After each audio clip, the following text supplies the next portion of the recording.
네, 안녕하세요. 오늘의 시장 정리를 통해서 내일의 투자 전략을 살펴보는 박준호의 투자 전략, 황소와 곰 시간입니다. 박준호 소장님 나와 계십니다. 안녕하세요. 안녕하세요. 박준호입니다. 네, 오늘 소위 불금이라고 부르는 금요일입니다. 오늘 금주의 장이 마감됐는데요. 이번 주 어떻게 보내셨나요? 예, 이번 주는 시장 약세로 인해서 네. 투자자들이 많이 심리가 좀 불편했을 겁니다. 네네. 저 역시 마찬가지고요.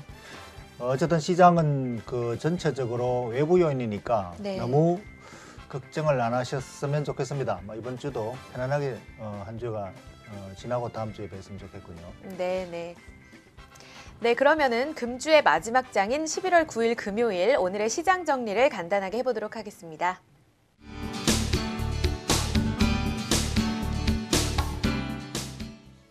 네, 11월 9일 금요일 장 마감 시황입니다. 코스피가 10포인트 하락하면서 1904선에서 마감됐습니다.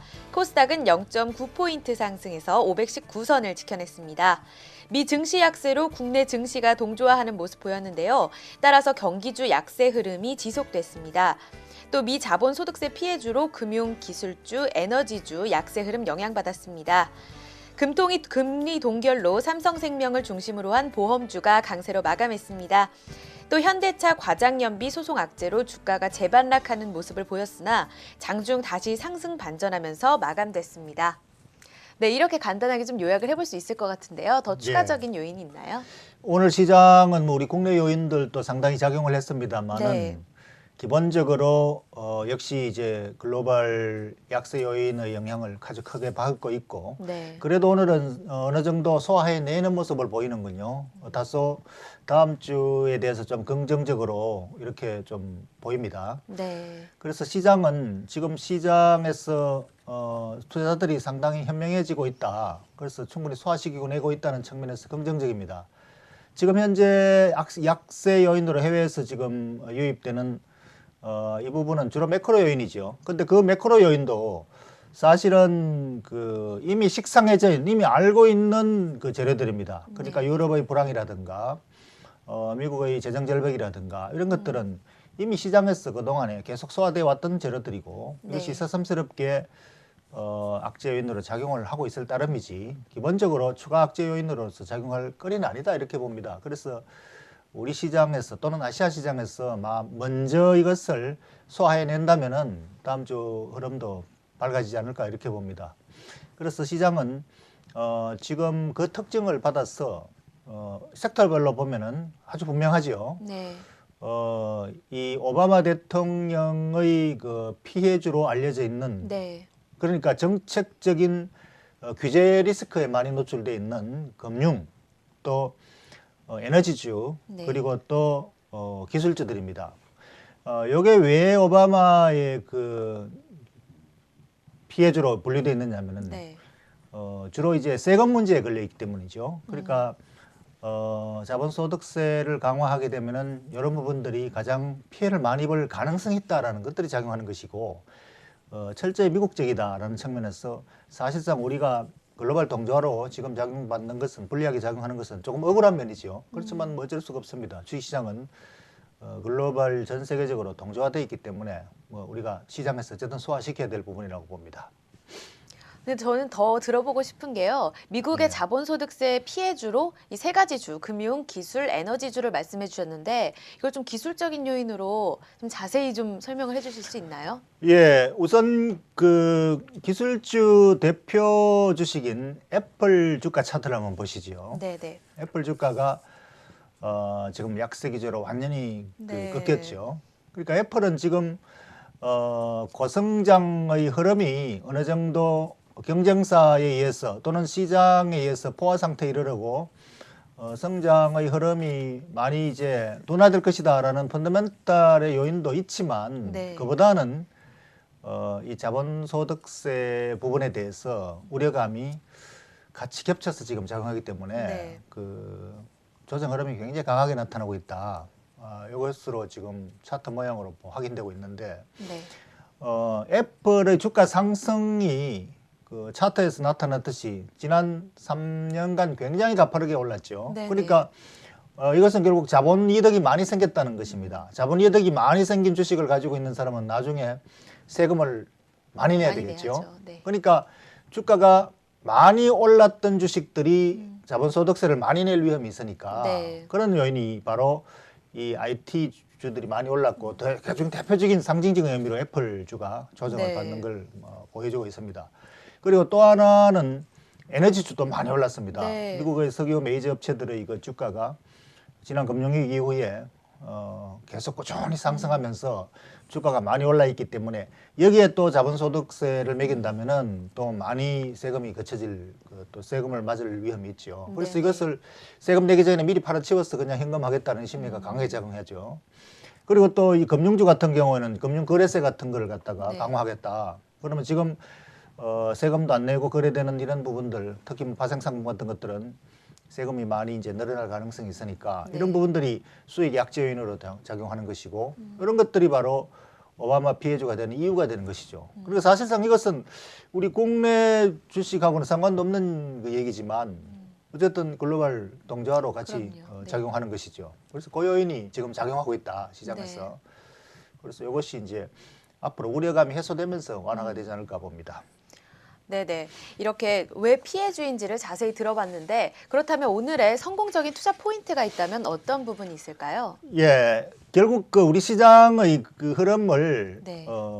아까 시장을 움직이는 기본 드라이버가 바로 자본소득세 같은 미국적 요인이라는 거죠. 그러니까 철저히 이거는 미국 요인이고 글로벌 요인으로서 사실상 주식시장의 펀더멘탈로 작용할 거리는 아니다.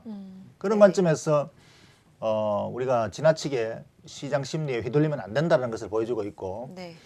또 이 매크로 요인들인데 이 매크로 요인이 사실상 또 상당히 실제로 작용한다면은 네. 뭐 여전히 시장에서는 우리가 경계해야 될 요인이지만 이 매크로 요인들은 이미 알고 있는 내용이고 시장에서 충분히 소화되었던 내용이고 이것이 재탕 삼탕되는 것이기 때문에 추가적인 악재는 우리가 계속 여기에 우리가 의식할 필요가 없다. 그래서 그 부분하고 또 추가로 이러한 식상한 매크로 요인보다는 기업 실적 요인이 지금 진짜로 작용하느냐. 네. 그래서 오바마의 재선이 기업 실적에 과연 영향을 주는가 안 주는가 이런 걸 따져야 되는 것이죠. 그래서 그런 걸 따지러 볼 때 지금 시장은 이러한 그 외부 매크로 요인으로 인한 약세 요인 이거보다는 앞으로 이것이 소화되고 나면은 조만간 나올 기업 실적 요인은 긍정적이다. 그래서 가장 중요한 것이 미국의 경기는 회복 네. 기조에 있고 또 중국은 턴어라운드 시점에 와 있고 그리고 또 경기 부양책은 앞으로 중국을 중심으로 해서 계속 강화될 것이다. 이것이 유동성 효과로 맞물려서 기업 실적은 계속 좋아질 흐름에 선상에 놓여 있다고 본다면은 지금 시장은 그렇게 두려워할 상황이 아니고 조만간에 아마 시장에서 소화될 것으로 봅니다. 그것이 오늘의 투자 포인트로 제가 보겠습니다. 네, 오늘의 투자 포인트 정리해 주셨습니다. 네, 다음은 오늘 하루 동안 뜨거운 관심을 받았던 오늘의 핫 스탁 어떤 게 있을까요?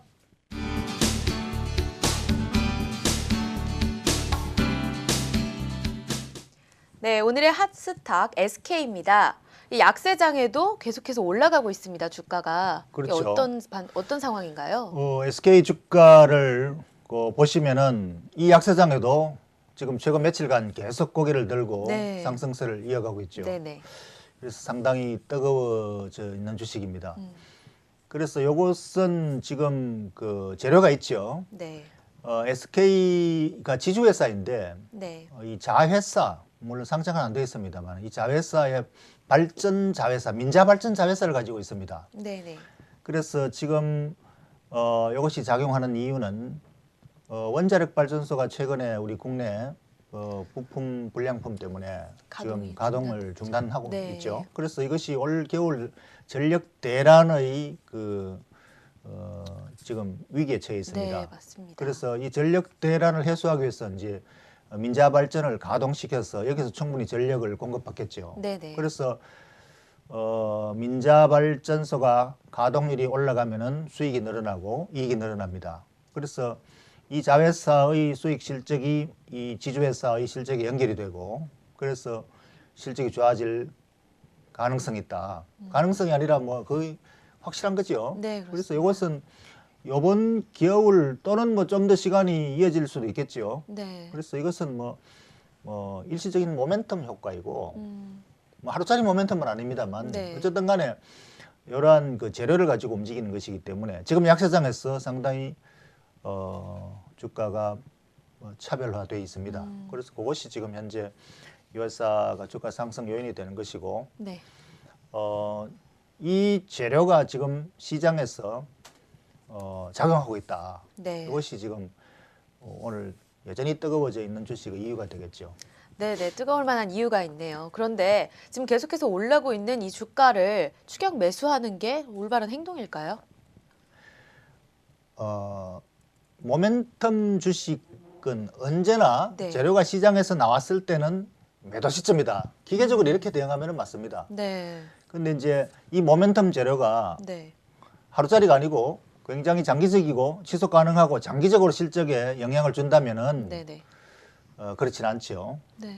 그렇지만 대부분의 이 모멘텀 재료는 어쨌든 단기적입니다. 그래서 발전소 민자 발전에 대한 가동률 상승이라는 것도 일단 원자력 가동이 정상 가동이 다시 되면은 또 이제 이것이 제궤도로 되돌아가는 것이니까 네. 일단 모멘텀 플레이라고 볼 수가 있죠. 그래서 모멘텀 네. 플레이는 언제나 뭐 분석을 하면은 상당히 깊이 들어가면은 또 복잡해지죠. 네. 그러나 일반 투자자들은 그냥 기계적으로 이 모멘텀 플레이가 노출됐을 때는 네. 늦다라고 생각하시면 맞고, 물론 하루 이틀 더 갈 수는 있습니다만은 아닐 수도 있다, 아닐 경우가 많다. 그래서 대개 이 모멘텀을 시장에 작용했을 때는 매수 시점이 아니라 매도 시점이라고 그렇게 대응하는 것이 바람직하다고 봅니다. 그렇다면 결론적으로 소장님께서 말씀하시는 거는 팔아야 된다라고 말씀을 하시는 건가요? 이게 이제 그 단기 매매자, 네. 트레이더와 투자자는 다릅니다. 그러니까 트레이더, 단기 모멘텀 플레이를 하는 매매자들은 네. 이미 시장에 작용했을 때는 매도 시점입니다. 네네. 그래서 트레이더가 지금 이것을 보고 들어가는 것은 좀 어리석은 거죠. 늦은 것이고. 네네. 그러나 이 투자자는 다르게 봐야 되겠죠. 투자자는 이 모멘텀 플레이를 떠나서 이 기업의 밸류에이션을 가지고 평가해야 됩니다. 그러니까 네. 이러한 재료를 포함하든지 배제하든지 간에 기본적으로 이 그 지속 가능한 실적이 얼마나 되느냐 이것을 추정할 것이고, 이것은 뭐 애널리스트 리포트를 참고해도 되고 많이 참고할 자료가 많이 있습니다. 이런 걸 근거로 했을 때 이 회사의 주가가 실적 대비 아직까지 저평가 상태에 있다면은, 길게 본다면은 네. 지금이라도 매수해도 대신 장기적으로 봐야 되겠죠. 네. 늦지 않은 경우가 많습니다. 그래서 SK도 지금 현재 대부분의 애널리스트 리포트를 보면은 실적 전망치가 지금 주가에 비해서는 훨씬 더 좋은 상태에 있습니다. 네. 그래서 자회사들이 좋은 회사들이 많고, 그것의 장기 실적이 현재 이 회사의 그 PER로 매기면은 내년도 실적 기준으로 뭐 아직 7배 내외 수준으로 상당히 저평가되어 있다, 네, 이렇게 지금 평가받고 있습니다. 그런 관점에서는 장기 투자자에게는 아직까지도 네. 가격이 저평가되어 있다고 볼 수가 있겠죠. 네. 네, 그렇습니다. 그럼 SK에 대해서 뜨거운 얘기 나눠봤는데 다음은 오늘의 기업이 어떤 게 선정이 되어 있을지 보시겠습니다.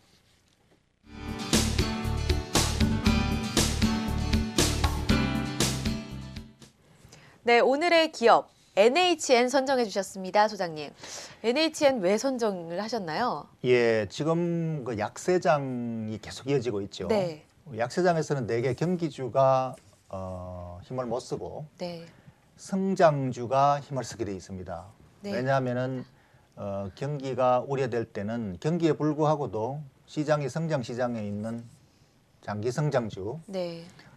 이런 그 섹터가 상대적으로 이제 거의 이 프리미엄을 받게 돼 있죠. 그래서 NHN도 역시 그러한 종목이고, 네. NHN이 어제 또 실적을 발표했습니다. 네네, 그렇습니다. 그러니까 실적을 발표한 결과로 보면은 역시 성장주가 맞다라는 것을 확인을 시켜줬습니다. 그런데 이 좋은 실적을 보여줬다는 건 저도 들었습니다. 그런데 오늘 주가가 떨어졌어요. 예, 이건 무슨 일일까요? 그것은 전형적으로 네. 실적 발표 후에는 그 전에 좀 저가에 매수했던 매수세가 차익 실현을 합니다. 그러니까 뭐 네. 단기 매도 이 트레이더들의 그 매매 패턴이죠. 네. 그래서 이것은 사실상 기업 가치와는 별다로 이루어지는 그 수급상의 흐름이죠. 그래서 어제 실적은 그렇게 썩 좋은 것은 아니지만 네. 이 불황에도 실적이 줄지 않고 꾸준하게 나온다는 것만 해도 굉장히 좋은 재료입니다. 네, 그래서 그렇습니다. 이것이 어닝 서프라이즈로 이렇게 작용을 하는 거죠. 그래서 어제 주가는 많이 올랐습니다만은 네네. 아마 차익 매물 때문에 오늘 도로 꺾였는데 이런 것이 이제 실적이 좋은 회사, 성장하고 있는 회사에도 언제나 실적 발표 시점에는 나타나는 네. 현상입니다. 그래서 그걸 가지고 과민하게 반응을 하면 안 되고 네. 그런 그 패턴을 잘 이해한다면은 네. 오히려 좋은 매수 시점을 잡을 수가 있습니다. 그렇다면은 투자자들은 어떻게 결론적으로 판단을 내리는 게 좋겠습니까? 역시 밸류에이션이죠. 그러니까 이 단기 흐름을 우리가 단기 매매로 대응한다면은 네. 항상 그 공분을 따라다니게 되는 것이죠. 그래서 이 NHN의 기본 밸류에이션을 매길 줄 알아야 됩니다. 그래서 기본 밸류에이션은 기본적으로 성장주기 때문에 네. 고성장이라는 걸 꼭 요구하지는 않습니다. 네. 불황에도 시장이 위축되지 않는다. 음. 꾸준히 유지된다. 이것만 해도 성장 시장입니다. 네, 장기 맞습니다. 안정 성장 시장이죠. 네. 그래서 이 NHN이 지금 현재 사업을 하고 있는 영역은 바로 인터넷, 유무선 모바일까지 다 겹쳐서 지금 기술 혁신이 일어나고 있는 새로운 시장, 네. 계속 그 확대되고 있는 시장, 성장 시장이 있습니다. 네. 그리고 그 성장 시장에서도 국내에서는 독보적인 존재죠. 그러니까 거의 시장 지배력을 가지고 있죠. 그 성장하는 시장에서도 경쟁력이 없으면 또 소용이 없습니다. 그런데 NHN은 가장 경쟁력이 앞서 있는 회사이고 그만큼 프리미엄을 받을 수 있는 그런 그 회사입니다. 그러니까 그 관점에서 밸류에이션을 매겨야 되겠죠. 네. 그래서 이 회사의 그 실적으로 그 현재 지속되고 있는 이 실적은 앞으로도 계속 매우 느린 성장이지만 성장 가능한 지속 가능한 이익입니다. 그래서 네. 이것으로 매겼을 때 지금 PR이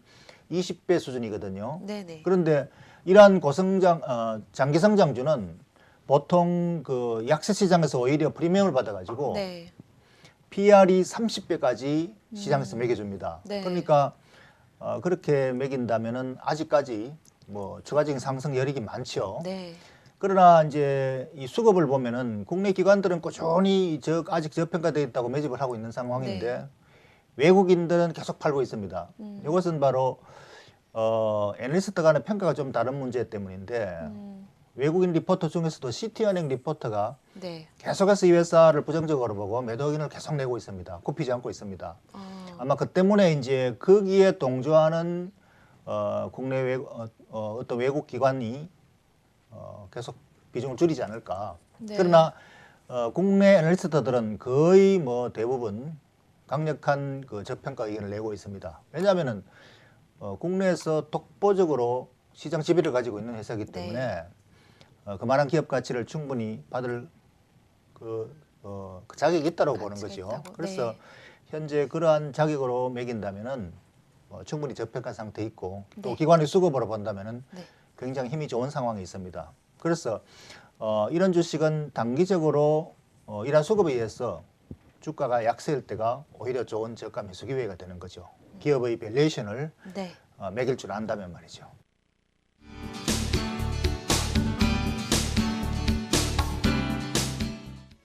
예, 오늘의 투자 포인트 다시 한번 정리하겠습니다.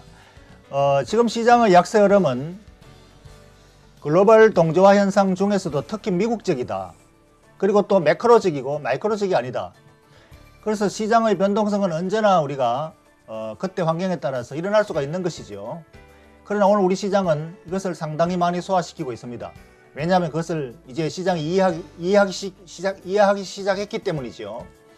그래서 이러한 미국적인 그 내용은 조만간 미국 정치권이 안정이 되면은 해소가 되고 시장에서 소화될 내용이고, 유럽의 상황은 이미 시장에서 다 소화되었던 내용들이고, 이것이 이제 해소가 되면은 펀더멘탈로 집중하게 되어 있습니다. 그래서 지금 현재 펀더멘탈은 미국의 경기의 회복의 진행형, 그리고 중국의 경기 턴어라운드의 진행형, 거기다가 오바마 대통령이 재선됐기 때문에 기존의 정책, 그러니까 재정금융정책, 양적 완화 정책, 이것은 경기가 위험할 때마다 계속 나올 것이고, 이러한 것들이 유동성 효과를 같이 작용해서 시장은 장기적으로는 계속 성장 방향으로 갈 수밖에 없다.